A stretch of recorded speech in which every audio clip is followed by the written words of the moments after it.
할렐루야. 오늘 예배에 참여한 여러분 모두에게 하나님의 위로와 하나님의 평강이 함께 하시기를 주의 이름으로 축원합니다. 구약 성경을 보면은 사울 왕이 등장을 합니다. 초대 왕이죠. 이스라엘 초대 왕입니다. 원래 이 사울은 왕이 될 계획도 없고 그러한 포부도 없었습니다. 그런데 오직 하나님의 택하심을 받아서 이스라엘의 초대 왕이 된 것입니다. 그는 왕으로 발탁되는 순간 너무나 당황해가지고 진보다리에서 그냥 숨기도 자도했습니다. 참으로 순박한 사람입니다. 그런데 그가 왕이 되어서 권력 맛을 보게 됩니다. 권력에 따라오는 돈 맛을 알게 되었습니다. 그러면서 사람이 변하기 시작한 거예요. 나중에는 하나님도 보이질 않는 거예요. 그래서 사울왕은 자신이 해서는 안 될 제사 집례를 자기가 친히 주관을 하게 되고, 전쟁에서 이기니까 이게 자기가 잘났다고 자기 잘나 그런 줄 알고 전쟁의 기념비를 하나 딱 세운, 자기를 위해서 세워놓는 거예요. 이건 하나님 중심이 아니라 자기 중심의 사람이 된 거지요. 사무엘 선지자가 세상을 떠나고 나서 블레셋 군대가 이스라엘을 침공을 했습니다.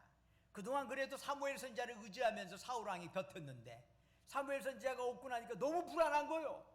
또 블레셋 군대가 막강하게 쳐들어오니까 이스라엘 군대가 그냥 압도당했고 그냥 겁이 질려갖고 아무것도 못 오는 거예요. 아니 큰일 났다 싶어가지고 이 사울 왕이 여자 무당을 찾아다가 혹시 죽은 사무엘의 영혼을 좀 불러달라 이렇게 간청을 한 거예요. 여러분 생각해 보세요. 이미 하나님과 함께 있을 영혼이잖아요, 사무엘이. 그런데 그 영혼을 이 땅으로 끌어낼 수 있는 인간이 어디가 있을까요?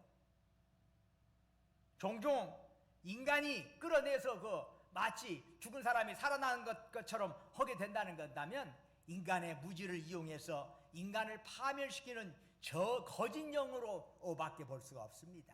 거짓 영의 역사지 원래 그게 실제 그런 게 아니야. 다 귀신의 거짓적인 모습이야.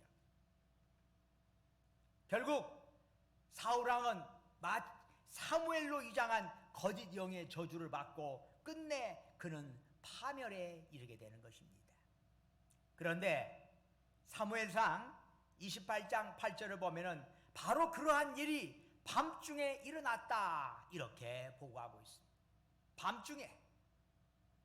이것은 단순히 시간적으로 밤인 것만을 의미하는 게 아닙니다. 실제로 사울왕은 영적 어둠에 휩싸여 있는 것이지요. 그야말로 한 치 앞도 내다볼 수 없는 영혼의 어두운 밤을 그는 걸어가고 있었던 것입니다. 예수님이 무장한 무리들에게 붙들려 가시자 베드로는 주님이 어떻게 될까 궁금해가지고 제사장 집들에 슬며시 들어갔습니다. 그때 그 집 여종이 베드로를 알아보자 겁이 덜컥 난 베드로는 나 예수의 제자가 아니다 고개를 저었습니다. 그런데 조금 있다가 다른 여종이 베드로를 알아보고 저기 예수 제자 있다, 여기 예수 제자 있어. 그러자 베드로는 재차 부인하였습니다. 그런가 하니 조금 있다가 또 다른 사람이 당신 옷도 보니까 갈릴리 옷이요, 너 당신 예수 제자 맞아. 그러자 베드로가 예수님을 저주하면서까지 그 사실을 부인했어. 여러분 베드로가 누구예요? 예수님의 수제자요. 더욱이 예수님 따르기 위해서 그는 자기가 하던 일도 배 어부였잖아요. 그거 다 벗어 던져버렸어. 자기 처자도 떠났어. 벗어 던졌어. 그리고 온전히 3년간 주님 따라다닌 사람이에요. 대단한 사람이죠. 어디 그렇게 쉽습니까? 그거 처자 버리고 직업 버리고 예수님 따르는 게 어디 쉬운 일입니까? 그런 열정의 사람이에요. 온 세상 사람들이 주님을 버리더라도 나는 아닙니다. 장담을 했던 사람이지요. 그런 그가 어찌 주님을 모른다고 3번이나 부인했을까요? 그냥 부인이 아니라 저주하면서까지 말입니다. 어떻게 그럴 수가 있냐 이 말이에요.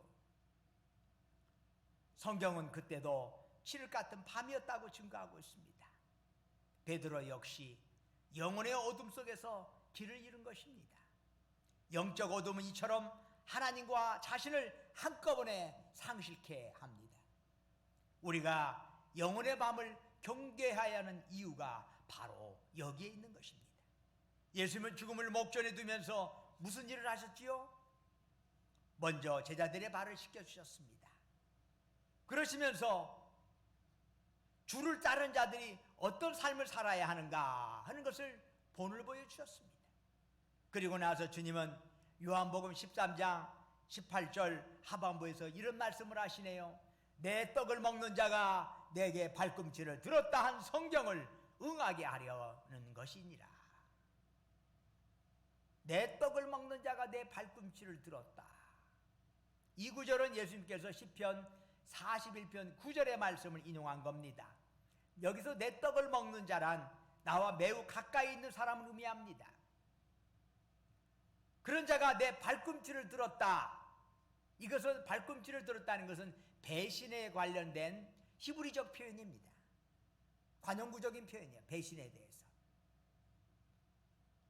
다윗 왕의 아들 압살롬이 아버지 왕자를 노리고 반란을 일으켰습니다. 평소에 다윗의 은덕을 입은 사람들 중에 적지 않은 사람이 다윗을 배신하고 압살롬 편에 섰습니다. 반란을 피해서 다윗은 예루살렘 왕궁을 버리고 도망을 칠 신세가 되었습니다. 그때 다윗은 배신당한 괴로움을 시편 41편 9절에서 노래를 했는데 예수님께서는 바로 그것을 인용하신 것입니다. 즉 주님 역시 가까이 있던 사람들로부터 배신당한다는 말씀이에요. 왜 이런 말씀을 하셨을까요? 바로 가룟 유다를 향해서 그 마음 바꿀 것을 간접적으로 권면하신 것입니다. 좀 들으라는 얘기예요. 이게 뭔 얘기인지. 21절 하반부에서도 주님은 말씀하시네요. 내가 진실로 진실로 너에게 이르노니 너희 중 하나가 나를 팔리라. 좀 더 구체적으로 말씀을 하셨어요. 가룟 유다에게 해결을 촉구하는 경고음을 울리신 것이지요. 그러나 가룟 유다는 아무런 반응을 하지 않았습니다. 그러자 베드로가 요한에게 예수님께 그 사람이 누군지를 좀 알아봐. 이렇게 싹 눈치를 했어요. 이에 26절에서 주님은 말씀하시네요. 내가 떡 한 조각을 적셔다 주는 자가 그니라. 그러시면서 떡 한 조각을 찍어 가룟 유다에게 주셨습니다. 이것은 가룟 유다에게 마지막으로 회개를 촉구하신 것입니다. 그러나 불행히도 27절은 이렇게 증언하고 있네요. 조각을 받은 후 사탄이 그 속에 들어간지라.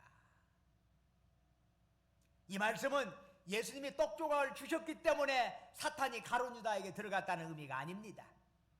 회개를 촉구하는 마지막 떡 조각을 받았음에도 불구하고 유다는 예수님의 제의를 철저히 묵살하였던 겁니다. 그런 마음, 그런 욕심, 그런 탐욕 때문에 결국에는 사탄이 들어가게 되었고 가룟 유다는 사탄의 도구가 되어버린 겁니다. 여러분, 우리가 영적으로 철저히 부장하면 사탄이 주변에 얼씬거리다가도 떠나고 맙니다. 그러나 영적으로 무장하지 않으면 바로 그 틈새를 비집고 사탄이 들어오는 것입니다. 우리가 문 열지 않으면 사탄 못 들어와요. 그러나 우리가 조금이라도 그런 마음을 갖고 있다면 그 틈새를 이용해서 사탄은 우리를 장악하죠. 가룟 유다의 경우가 그렇습니다. 주님의 거듭된 권면, 경고에도 불구하고 유다는 탐욕의 노예가 되었고 결국엔 사탄의 도구가 되고 말았습니다. 그러자 예수님께서 가룟 유다에게 최후의 통첩을 하시네요. 네가 하는 일을 속히 하라. 네가 그렇게 가고 싶다면 네가 원하는 너의 길 걸어가. 예수님과 가룟 유다의 관계가 끊어지는 순간입니다. 그런데 그때 제자들은 어떤 반응을 보였나요? 어떤 제자들은 유다가 돈꾀를 맡고 있기 때문에 6월절에 쓸 물건을 좀 사라는 말씀인가 보다. 나가서 빨리 물건 사와라. 그렇게 생각을 하는 사람이 있는가 하면은 6월절 됐으니까 이제 어려운 사람들 좀 도와줘야 하지 않겠어? 가난한 사람들 좀 도와주고 와. 이런 말씀으로 받아들였다는 얘기입니다. 그만큼 이 말씀은 뭔 얘기요? 가룟 유다가 철저히 이중적인 삶을 살았다는 얘기요. 제자들조차도 눈치 못 챌 정도로. 마음의 탐욕과 음모를 가지고 있으면서도 겉으로는 전혀 그렇지 않는 양 행동을 해온 겁니다.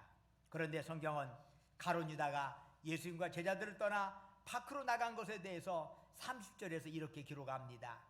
유다가 그 조각을 받고 곧 나가니 밤이러라. 그때도 밤이었습니다. 가룟 유다는 영혼의 어두운 밤길을 거닐었고 어둠의 노예가 되었습니다. 밤은 우리의 시야를 앗아갑니다. 방향 감각을 상실케 합니다. 밤은 우리 안에 감춰졌던 욕망과 본능을 자극합니다. 그래서 주님의 말씀과는 별도의 삶을 살도록 부추기고 있습니다. 그렇다고 밤의 어둠이 모두에게 똑같은 기능을 하는 것은 또한 아니랍니다. 동방 박사들은 캄캄한 밤하늘의 별을 보고 주님의 탄생을 알았고 그 별의 인도함을 받아 아기 예수께 경배했습니다. 그런가 하면 애굽의 노예살이를 하던 이스라엘에게 놀라운 해방의 사건, 유월절 사건이 일어난 때도 바로 한밤중이었습니다. 바울과 실라가 빌립보 감옥에 갇혀 있을 때 그 감옥에서 찬송이 울리고 그것을 지키던 간수가 회개하고 함께한 모든 사람들이 세례를 받은 때도 바로 캄캄한 밤이었습니다. 바울이 고린도에서 복음을 전한 적이 있습니다. 고린도는 히랍 본토와 펠로폰네소스 반도를 잇는 중요한 교통의 요충지입니다. 항구 도시이기도 합니다. 주 50년경의 고린도는 이미 인구가 50만 명이 넘었어요.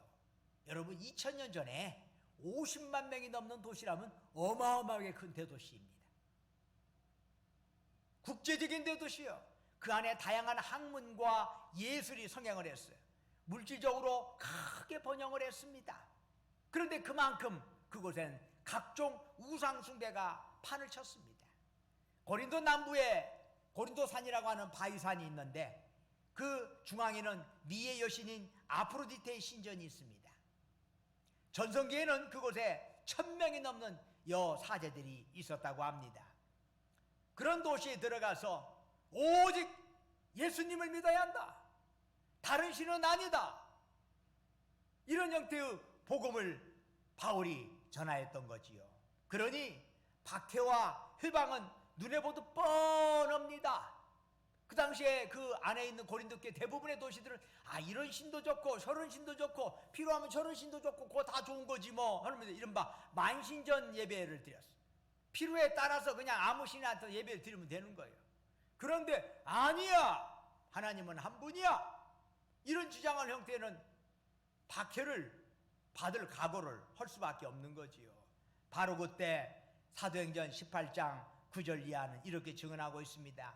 밤에 주께서 환상 가운데 바울에게 말씀하시되 두려워하지 말며 침묵하지 말고 말하라. 내가 너와 함께 있음에 어떤 사람도 너를 대적하여 해롭게 할 자가 없을 것이니. 주님이 바울을 힘내라고 격려하고 계셔요. 언제? 바로 밤중이었습니다. 밤중에 역사가 일어났어요. 주님이 태어나실 때도 밤이었습니다. 주님이 무장한 무리들에게 붙들리신 때도 밤이었습니다. 죽으셨다가 무덤에서 부활하신 때도 새벽 동트기 전 짙은 밤이었습니다. 여러분, 낮이라고 해서 모두에게 낮일 수 없으며 밤이라고 해서 모두에게 밤인 것은 아닙니다. 아무리 해가 중천에 떠 있어도 잠에 골아떨어진 사람에게는 여전히 밤이듯이 아무리 어둠이 짙다고 할지라도 깨어있는 자에게는 그 밤이 낮이 되는 것입니다. 요즘 우리나라 전 세계가 코로나19로 인하여 큰 진통을 겪고 있습니다. 보이지 않는 미물의 공격에 정치, 경제, 사회 문화가 얼어붙고 있습니다. 사람 만나는 것도 조심스럽고 어디를 방문하는 것도 신경이 쓰입니다. TV를 보면 수시로 코로나19에 관한 특집 방송이 반영되고 있는데 채널 바꿔가면서 그것을 계속 보다 보면은 어느덧 우리 모두가 코로나19에 포로가 된 듯한 착각이 들기도 합니다. 그러나 코로나19의 영향이 크다고 할지라도 모두에게 똑같은 영향력을 발휘하는 것은 아닙니다.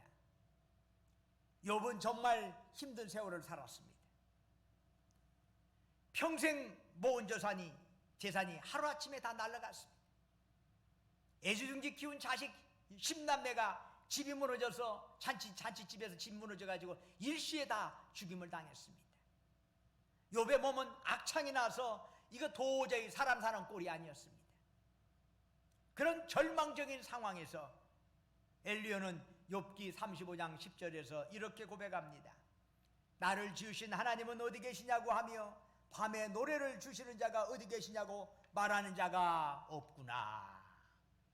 이 말씀은 하나님을 어떤 분으로 고백하지요? 나를 지으신 하나님. 또 어떤 하나님? 밤에 노래를 주시는 하나님.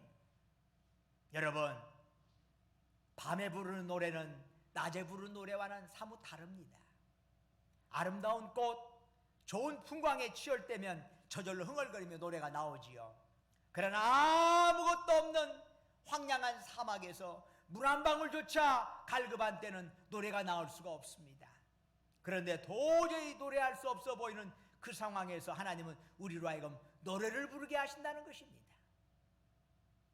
하나님으로 인하여 눈물과 감격이 바로 이런 밤중에 이루어집니다. 그래서 밤중에 부르는 노래와 낮에 부르는 노래는 그 톤이 달라.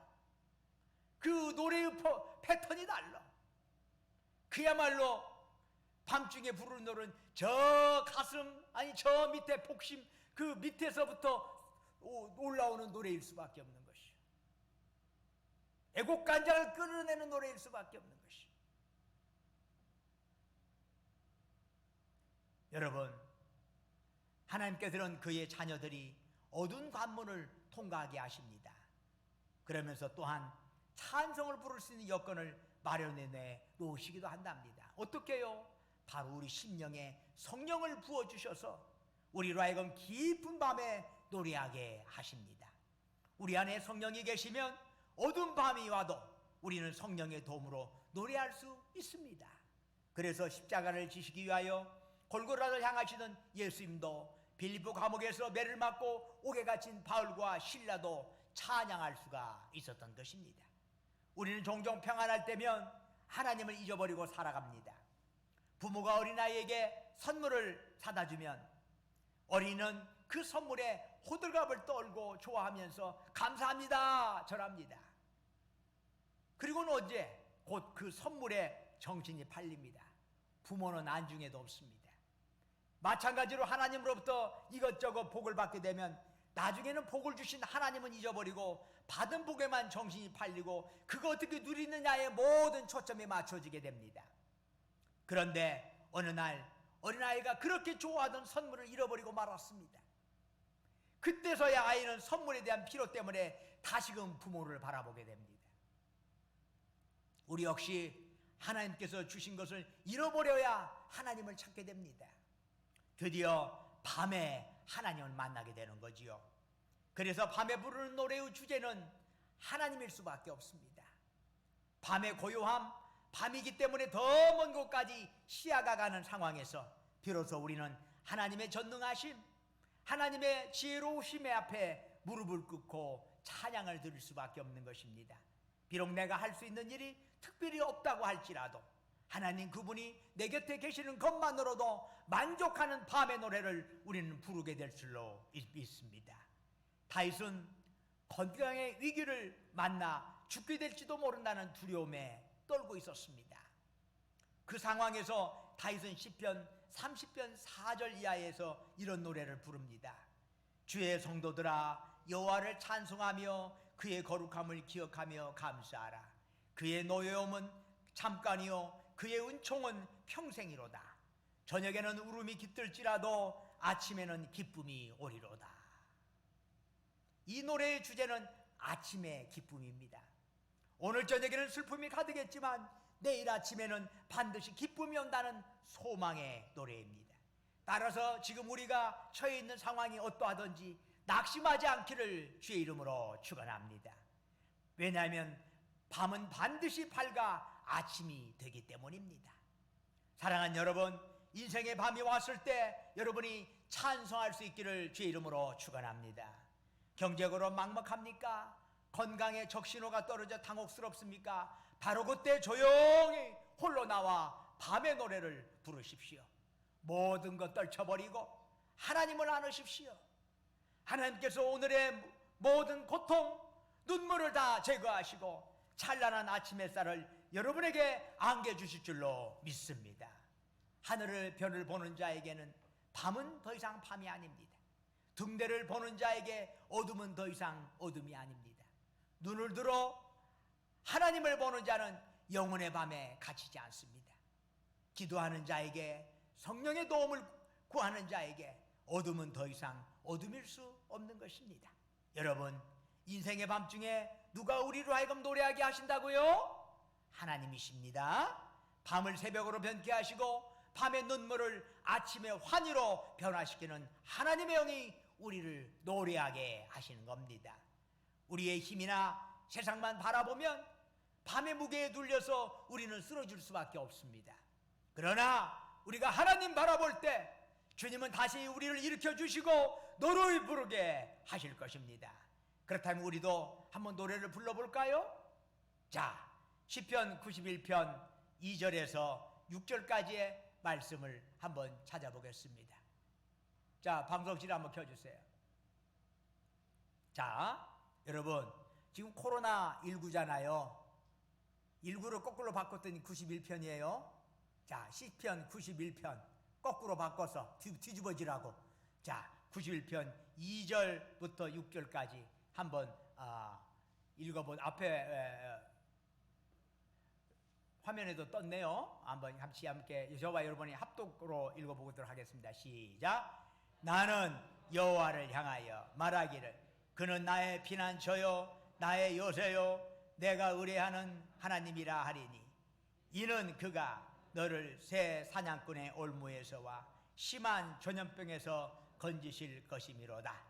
그가 너를 새 사냥꾼의 올무에서와 심한 전염병에서 4절 시작. 그가 너를 그의 깃으로 덮으시리니 네가 그의 날개 아래 피하리로다.